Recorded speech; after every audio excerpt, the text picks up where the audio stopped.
Hare Krishna. The deep dive में आपका स्वागत है। आज हमारे सामने भगवद गीता का एक बहुत ही महत्वपूर्ण श्लोक है। अध्याय 16, श्लोक 21। इसमें श्री कृष्ण उन 3 चीज़ों के बारे में बताते हैं जिन्हें नरक का द्वार कहा गया है। हमारा स्रोत भगवद गीता का यही श्लोक है और उसका तात्पर्य। आज हम इसी की गहराइयों में उतरेंगे, समझने की कोशिश करेंगे कि ये अवधारणा क्या है और मतलब स्रोत के अनुसार इसका हमारे जीवन और आध्यात्मिक यात्रा के लिए क्या मतलब है। आइए इस गहरे श्लोक के अर्थों को समझने की कोशिश करते हैं। तो सबसे पहले वो श्लोक देखते हैं। भगवद गीता 16:21 में कहा गया है, त्रिविधम नरकस्येदम द्वारम नाशनम आत्मना, काम क्रोधस तथा लोभस तस्मादेतत्रयम् त्यजेत। स्रोत में जो अनुवाद दिया है उसके अनुसार इसका मतलब है नरक के 3 द्वार हैं, काम, क्रोध और लोभ, और प्रत्येक बुद्धिमान व्यक्ति को इनका त्याग कर देना चाहिए क्योंकि ये आत्मा का पतन कराते हैं। ये शब्द बहुत सीधे हैं और शक्तिशाली भी। ये सिर्फ सलाह नहीं, एक तरह से चेतावनी है ना? हाँ, बिल्कुल। और गौर करने वाली बात यह है कि भगवद गीता के इतने विशाल ज्ञान में इन्हीं 3 को, काम, क्रोध और लोभ, इनको ही क्यों इतनी प्रमुखता दी गई, क्यों इन्हें नरक का द्वार बताया गया है। जैसा आपने कहा, यह श्लोक अध्याय 16 का हिस्सा है और वो अध्याय दैवी और आसुरी स्वभावों पर ही केंद्रित है।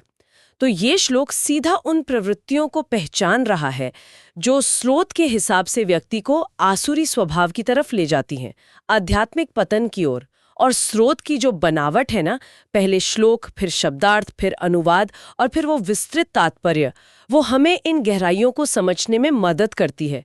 ये सिर्फ एक लाइन का उपदेश नहीं है, ये पूरी समझ बनाने की कोशिश है। बिल्कुल। और जब हम स्रोत में दिए गए मूल संस्कृत शब्दों को देखते हैं ना, तो उनका वजन महसूस होता है।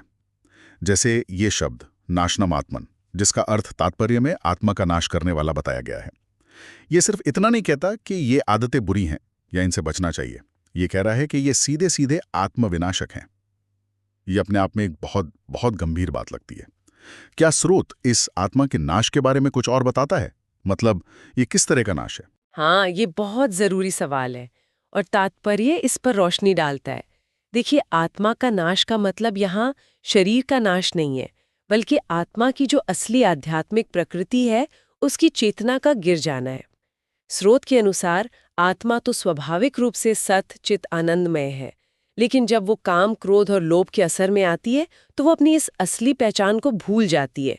वो खुद को ये शरीर मानने लगती है और फिर भौतिक इच्छाओं, निराशाओं और अधिकार जमाने की भावना में उलझ जाती है। इसी को आत्मा का पतन या नाश कहा गया है। मतलब अपनी ऊंची आध्यात्मिक संभावना से गिर जाना और जन्म मृत्यु के चक्कर में और गहरे फंस जाना। इसीलिए स्रोत इन्हें सिर्फ नेगेटिव भावनाएं नहीं कहता, बल्कि शत्रु कहता है। शत्रु, ये बात तो बहुत सोचने वाली है कि इन्हें शत्रु कहा गया है। आमतौर पे हम दुश्मन बाहर ढूंढते हैं, लेकिन ये स्रोत कह रहा है कि असली दुश्मन तो हमारे अंदर ही है। काम, क्रोध, लोभ। और आपने बताया कि ये आत्मा को उसकी असली प्रकृति से दूर ले जाते हैं। स्रोत ये भी बताता है कि इन तीनों में एक तरह का कनेक्शन है, एक चेन रिएक्शन जैसा। क्या आप उस पर थोड़ा और बता सकती हैं, जैसा तात्पर्य में समझाया गया है? हाँ, अगर हम तात्पर्य में दिए गए विश्लेषण को देखें तो वो एक, आप कह सकती हैं, एक मनोवैज्ञानिक प्रक्रिया का वर्णन करता है। स्रोत बताता है कि अक्सर इसकी शुरुआत काम से होती है। यहाँ काम का मतलब सिर्फ सेक्सुअल डिजायर नहीं है, बल्कि किसी भी तरह की तीव्र भौतिक इच्छा, इंद्रिय तृप्ति की इच्छा। अब जब व्यक्ति उस इच्छा को पूरा करने की कोशिश करता है और उसमें कामयाब नहीं होता, या उसे लगता है कि उसकी इच्छा पूरी होने में कोई रुकावट आ रही है, तो वहीं से क्रोध पैदा होता है। ये गुस्सा उस रुकावट के प्रति हो सकता है, दूसरों के प्रति हो सकता है, या कभी-कभी अपनी नाकामी पर खुद पर भी हो सकता है। अच्छा, तो अतृप्त इच्छा से गुस्सा आता है। हाँ। हाँ, ये तो हम महसूस भी करते हैं कई बार। हम्म। और लोभ का क्या कनेक्शन है फिर? स्रोत आगे बताता है कि यही अतृप्त काम लोभ को भी जन्म दे सकता है। जब एक इच्छा पूरी नहीं होती तो या तो गुस्सा आता है या फिर उस चीज को और ज्यादा पाने की इच्छा बढ़ जाती है, मतलब लोभ। या फिर अगर इच्छा पूरी हो भी जाए तो भी शांति नहीं मिलती, बल्कि और पाने का लोभ जाग जाता है। मेरे पास ये है, अब मुझे वो भी चाहिए, उसके पास इतना है, मेरे पास उससे ज्यादा होना चाहिए। ये भावना लोभ है। तो तात्पर्य के अनुसार ये तीनों, काम, क्रोध और लोभ, एक दूसरे से जुड़े हुए हैं और एक बुरा चक्र बनाते हैं।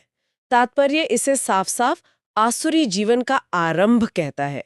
यानी जब कोई इन तीनों के काबू में आ जाता है तो वो अनजाने में ही आसुरी प्रवृत्तियों के रास्ते पर चल पड़ता है। आसुरी जीवन का आरंभ। ये बहुत प्रभावशाली शब्द है। ये दिखाता है कि स्रोत इन्हें कितनी गंभीरता से लेता है। तो फिर इस स्रोत से प्रैक्टिकल सीख क्या मिलती है? अगर ये इतने विनाशकारी हैं, तो इनसे बचने का रास्ता क्या बताया है? उपाय श्लोक के आखिरी हिस्से में ही दिया है। तस्मादेतत् त्रयम् त्यजेत, इसलिए इन तीनों का त्याग कर देना चाहिए। ये एक सीधा और साफ निर्देश है। स्रोत कोई बीच का रास्ता नहीं बता रहा, बल्कि पूरी तरह त्याग करने की बात कर रहा है। और अनुवाद में इस बात पर जोर है कि प्रत्येक बुद्धिमान व्यक्ति को इनका त्याग करना चाहिए। ये बुद्धिमान या सेन मैन शब्द का इस्तेमाल यहाँ बहुत दिलचस्प है। इसका मतलब क्या ये है कि जो इन तीनों में फंसा हुआ है, वो स्रोत की नज़र में बुद्धिमान या स्वस्थ दिमाग का नहीं है? ये तो एक बहुत बड़ा दावा लगता है। हाँ, ये वाकई एक गहरा पॉइंट है। स्रोत के अनुसार बुद्धिमत्ता या सैनिटी सिर्फ दुनियावी चतुराई या जानकारी नहीं है। यहाँ इसका मतलब है अपनी असली आध्यात्मिक पहचान और हित को समझना। जो व्यक्ति ये समझता है कि वो ये शरीर नहीं बल्कि आत्मा है और उसका असली लक्ष्य भौतिक इच्छाओं की पूर्ति नहीं बल्कि आध्यात्मिक उन्नति और भगवान को पाना है, वही वास्तव में बुद्धिमान है। इस नजरिए से देखें तो काम, क्रोध और लोभ में लगे रहना, जो आत्मा को बंधन में डालते हैं और उसके पतन का कारण बनते हैं, वो एक तरह की अज्ञानता या समझ की कमी है। मानो कोई खुद ही अपने पैरों पर कुल्हाड़ी मार रहा हो। इसलिए स्रोत कहता है कि जो सचमुच बुद्धिमान है, जो अपने असली हित को समझता है, वो इन आत्मविनाशकारी दुश्मनों को पहचानेगा और इनसे बचने की पूरी कोशिश करेगा। इनका त्याग करना ही सच्ची समझदारी और मानसिक स्वास्थ्य की निशानी है, ऐसा स्रोत का मतलब लगता है। तो मतलब ये हुआ कि इन इच्छाओं, इन आवेगों के पीछे भागना एक तरह से अपनी ही सच्चाई से आंखें मूंद लेना है। स्रोत के अनुसार ये सिर्फ नैतिक रूप से गलत नहीं है, बल्कि अपने ही हित के खिलाफ है। तो फिर सवाल उठता है कि अगर कोई इन्हें नहीं त्यागता तो उसका नतीजा क्या होता है? आपने आत्मा के पतन की बात की, लेकिन क्या स्रोत इसके परिणामों के बारे में और कुछ बताता है? हाँ, तात्पर्य इसके नतीजों को और साफ करता है। ये कहता है कि ये तीन शत्रु स्वयं को इस हद तक मार सकते हैं कि इस भौतिक उलझन से मुक्ति की कोई संभावना नहीं रहती। ये बहुत कठोर शब्द है, मुक्ति की कोई संभावना नहीं रहती। इसका मतलब है कि जब तक व्यक्ति इन तीन काम, क्रोध और लोभ के असर में बुरी तरह जकड़ा हुआ है, तब तक उसके लिए आध्यात्मिक रास्ते पर आगे बढ़ना, जन्म मृत्यु के चक्र से बाहर निकलना या अपने असली स्वरूप को पाना लगभग नामुमकिन हो जाता है। ये आदतें उसे बार बार इसी भौतिक दुनिया में उलझाए रखती हैं, उसे निचली योनियों की ओर धकेल सकती हैं और उसकी चेतना को इतना मैला कर देती हैं कि वो सच को देख ही नहीं पाता है। इसीलिए इन्हें नरक का द्वार कहा गया है। ये ऐसी मानसिक अवस्थाएं और कर्म करवाते हैं जो दुख और अज्ञान की ओर ले जाते हैं, चाहे वो इसी जीवन में हो या अगले जन्मों में। मुक्ति की कोई संभावना नहीं रहती, ये सुनकर तो लगता है कि स्थिति बहुत गंभीर है। क्या इसका मतलब ये है कि अगर कोई इन भावनाओं को महसूस करता है तो वो हमेशा के लिए फंस गया, या क्या स्रोत कोई उम्मीद भी देता है? नहीं, ऐसा नहीं है कि कोई हमेशा के लिए फंस गया। भगवत गीता का पूरा संदेश ही आशा और उद्धार का है ना? यहाँ संभावना नहीं रहती का अर्थ शायद ये है कि जब तक व्यक्ति इन आदतों के पूरे वश में है और इन्हें छोड़ने की कोशिश नहीं करता, तब तक मुक्ति का रास्ता बंद रहता है।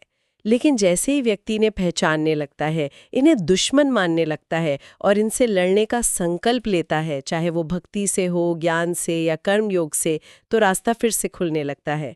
जरूरी बात है इन्हें पहचानना, इनकी गंभीरता को समझना और त्यजेत, त्याग करने का पक्का इरादा करना। स्रोत का उद्देश्य डराना नहीं है, बल्कि सावधान करना है, ताकि व्यक्ति सही दिशा में कोशिश कर सके। ये स्पष्टीकरण जरूरी था। तो मतलब ये एक चेतावनी है, एक तरह से डायग्नोसिस है, लेकिन साथ ही एक दिशा निर्देश भी है कि किस चीज से बचना है। तो कुल मिलाकर इस स्रोत से हम क्या मुख्य बातें समझ सकते हैं? काम, क्रोध और लोभ सिर्फ सामान्य मानवीय भावनाएं नहीं हैं, बल्कि इन्हें बहुत ज्यादा विनाशकारी शक्तियों के रूप में पहचाना गया है, जो आत्मा के पतन का कारण बनती हैं। दूसरा, इन्हें नरक का द्वार कहा गया है, जिसका मतलब है कि ये हमें दुख, अज्ञान और बार बार जन्म मृत्यु के चक्र में फंसाने वाली मानसिक और कर्मिक आदतें हैं। तीसरा, इन्हें अंदरूनी शत्रु माना गया है, जो हमारी आध्यात्मिक तरक्की और मुक्ति के रास्ते में सबसे बड़ी रुकावटों में से हैं। और चौथा, श्रोत का साफ निर्देश है कि हर समझदार व्यक्ति जो अपना असली भला चाहता है, उसे इन तीनों का एक्टिवली त्याग करना चाहिए। बिल्कुल, ये सिर्फ कोई फिलॉसफिकल चर्चा नहीं है, बल्कि एक प्रैक्टिकल चेतावनी और सलाह है। ये हमें अपने अंदर झांकने और ये पहचानने के लिए प्रेरित करता है कि कहीं हम अनजाने में इन दुश्मनों को अपने जीवन में जगह तो नहीं दे रहे। एकदम सही। और जैसा कि तात्पर्य में कहा गया है, इनका त्याग करना उन लोगों के लिए जरूरी है जो वाकई इस भौतिक दुनिया के बंधनों से आजाद होना चाहते हैं, जो आत्म साक्षात्कार करना चाहते हैं, या सीधे शब्दों में कहें तो जो आत्मविनाश से बचना चाहते हैं। ये कोई ऑप्शनल सुझाव नहीं है, बल्कि आध्यात्मिक यात्रा का एक जरूरी कदम है, जैसा कि इस स्रोत में बताया गया है। और ये फिर से उस बुद्धिमानी या सैनिटी की बात से जुड़ता है जिसका हमने पहले जिक्र किया था। स्रोत के अनुसार सच्ची समझदारी इसी में है कि हम इन अंदरूनी दुश्मनों को पहचानें, उनकी विनाशकारी ताकत को समझें और उन्हें अपनी जिंदगी से निकालने के लिए सोच समझकर कोशिश करें। ये अपनी रक्षा और अपने कल्याण का काम है।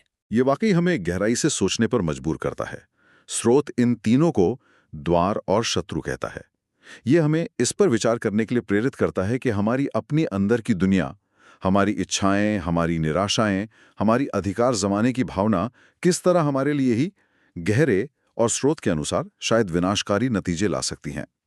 ये सिर्फ बाहरी कर्मों का मामला नहीं है, बल्कि उन अंदरूनी झुकावों का है जो हमें एक खास दिशा में ले जाते हैं। और इस स्रोत के अनुसार वो दिशा नरक या आत्मा के पतन की ओर ले जाती है, जब तक कि हम होश में आकर इनका त्याग न कर दें। ये हमारी अंदर की दुनिया को समझने और संभालने के महत्व पर एक बहुत शक्तिशाली टिप्पणी है। आज के लिए बस इतना ही। हरे कृष्णा।